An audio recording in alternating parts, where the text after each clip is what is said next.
Hello guys! Welcome back for another video. And for today's video guys, i-share ko po yung naging experience ko, naging encounter ko kay Savely, which is nagka-diarrhea siya / nagka-amoeba siya. So, bago ko po siya simulan guys, I hope nakapag-subscribe kayo and hit niyo po yung bell button para update po kayo sa mga bago ko pa po mga videos guys. And then, i-follow niyo po ako sa aking FB page at sa aking IG account. Yan po ako lagi nag-update ng mga ganap sa buhay. And then sa TikTok din po. So, ito na nga guys, hindi ko na siya papatagalin. Disclaimer po, hindi po ako doctor and hindi po ako medical expert. This is just based on my experience. Isa lang po akong parent na naka-experience ko sa anak ko ng pagtatae, ganyan. Gusto ko lang pong sabihin sa inyo na ang pagdadiarrhea or pagtatae ng bata is hindi po siya biro. According to WHO, pwede po siyang mauwi sa dehydration, which is, pag napabayaan po natin is pwede siyang magiging ikasawi ng bata. So, hindi po talaga siya biro and dapat i-take it natin to as serious matter talaga yung ganitong bagay. So, again guys, this is just based on my experience and nag-research din ako and nagtanong-tanong and then sa mga testimony and syempre based on my personal experience. Anyways guys, Savely is 2 years old and nung January 4 is nagkaroon nga siya ng pagtatae, which is nung morning pa lang gano'n na siya, nag-poop na siya, which is normal poop, ayan, yung solid talaga, ganyan, tanghali. And natulog kami, so pagising namin is nakatabi kasi siya sa akin kasi dumidede siya. So, parang feeling ko, parang may sinat si Savely. Tapos, parang, alam mo yung parang wala naman. Tapos, nung mga ganong matter. So, in-observe ko lang siya. Pero parang nawala lang din sa isip ko. Then, by bandang gabi na, tapos namin kumain 2 hours ago or 1 hour. Kasi 9 PM na yun eh. 9 PM na siya.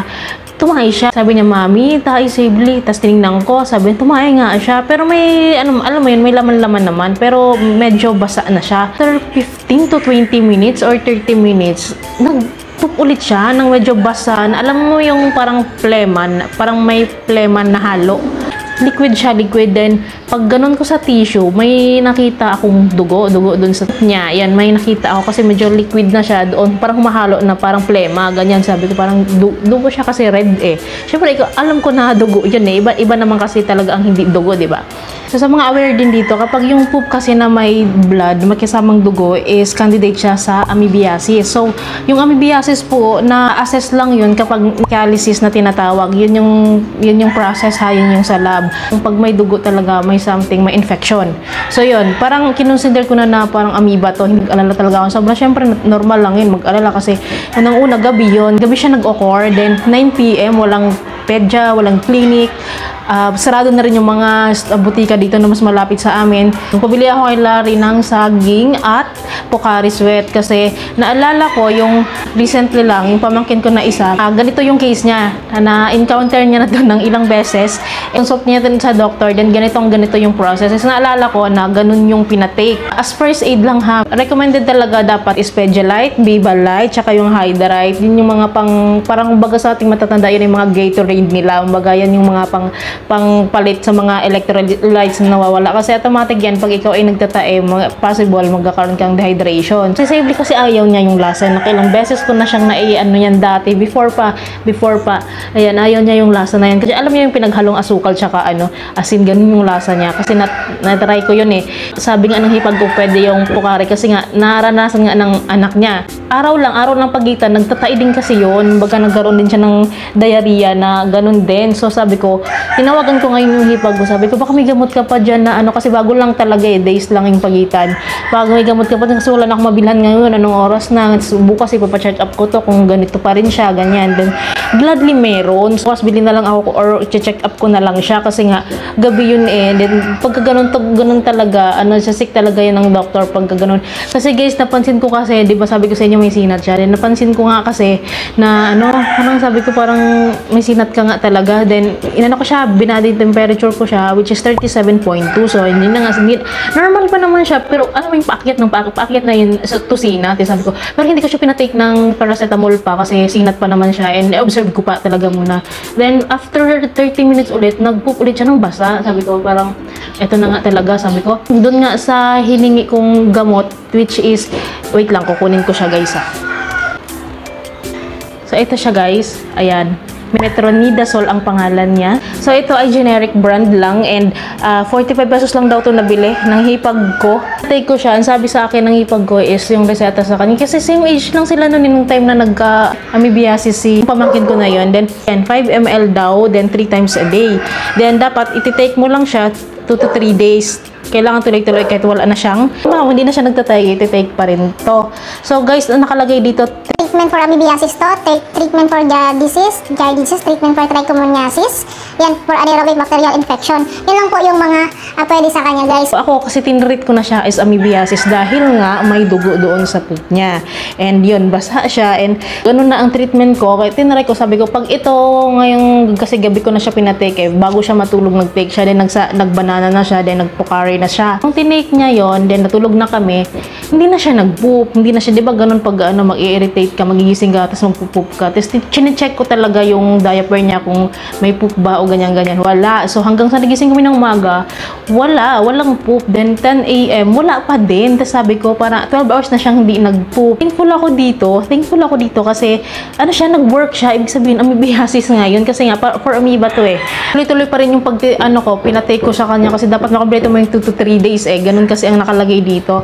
Kasi infection nga ito. Observe ko rin yung yung sinat niya kung magtutuloy ba o ganyan-ganyan. Hindi guys, tapos nasuspend din sinat niya. As in, hindi na rin. As in, wala talaga. Wala na. Buti na lang hindi ko rin siya pinainom nun. So, I find effective ito sa baby ko nung time na yan. Kasi hindi ko na siya dinala sa pedya. Hindi ko na siya dinala sa kasi that time, alert level 3 dito. Daming case ang hirap lumabas and ayaw ko rin lumabas. Then, pwede namang teleconsultation. Pero guys, dahil nga, inobserve ko yung anak ko na kung ano ba talaga. Kasi ikaw, may instinct tayo na kung kailan siya dapat idala sa hospital, sa clinic, ganyan, i-check up.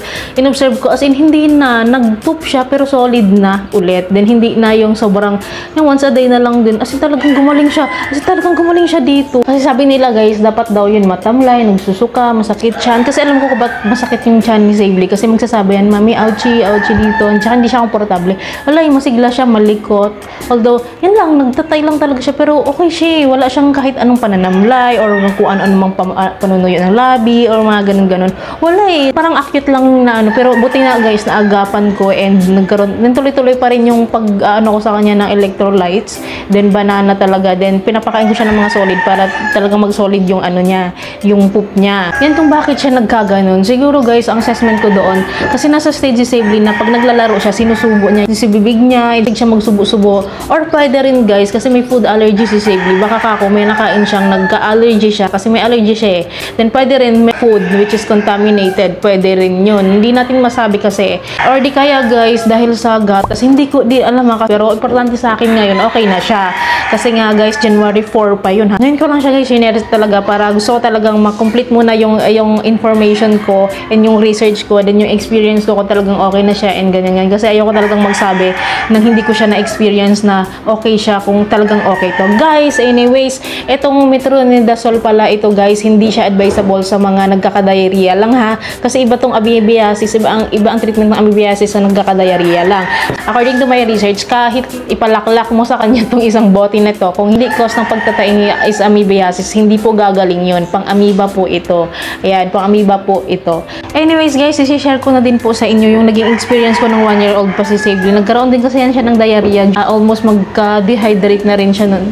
Kasi di ba na-confine nga namin siya dahil doon dahil may dehydration na siya. Mostly po na nire-reseta ng pedya is kapag pa-normal lang naman na diarrhea, mag-take ng banana and mag-take ng Ersiflora. Ito yung itsura niya. Para siyang Nevule. So, ina-advise yan guys na i-take twice a day. Common po talagang gamot yan para sa pagtatay ng bata. Kasi yan, probiotics kasi yan eh. Para tumulong para maging buo ulit yung poops ni baby, hindi siya magiging liquid. Ayun guys, pinaka-advise ko talaga kapag ganyan na may ganyang nangyayari sa inyo kasi hindi naman natin ma-assist. Guys, yung mga nabanggit ko, pwede yung first aid yun. And yun yung idea na ma-share ko sa inyo. Pero guys, maganda na ipa-check up nyo yung bata kasi mahirap na lalo pag may kasamang pagsusuka. Never pa kasi si Safely naranasan niya may kasamang pagsusuka, yung mga mild lang. Naagapan ko kasi agad eh, napapa-check up ko agad. So yun yung maganda yung gawin kasi pedya knows best, the doctor knows best sa condition nila and ma-assess nila yun para ayun nga, magkaroon ng magandang process, ma-test yung poops ng baby, ng bata, ganyan. Mas maganda kasi talaga na ma-test kasi sila ang makakapagbigay ng iba pang mga gamot, mga cure, or mga antibiotics ba yan na pwede sa kanila na tamang dosage guys para gumaling talaga agad. Kasi huwag tayong manghinayang kasi mahirap na guys. Pag ma-dehydrate yan sila, mahirap na, hindi natin alam. Kasi lalo hindi pa sila nakakapagsilita, lalo pag baby pa, hindi pa sila nakakapagsilita. So yun guys, ang pwede nating maiambag sa mga anak natin, sa mga inaalagaan natin na bata. So again guys, this is based on my experience and what I have researched and na mga pwede kong ma-share sa inyo. So yun lang guys, I hope may natutunan kayo sa video. And for more updates guys, yun nga, follow niyo po ako sa aking FB and IG, then subscribe kayo for more updates. And guys, thank you for watching and see you in my next video. Bye!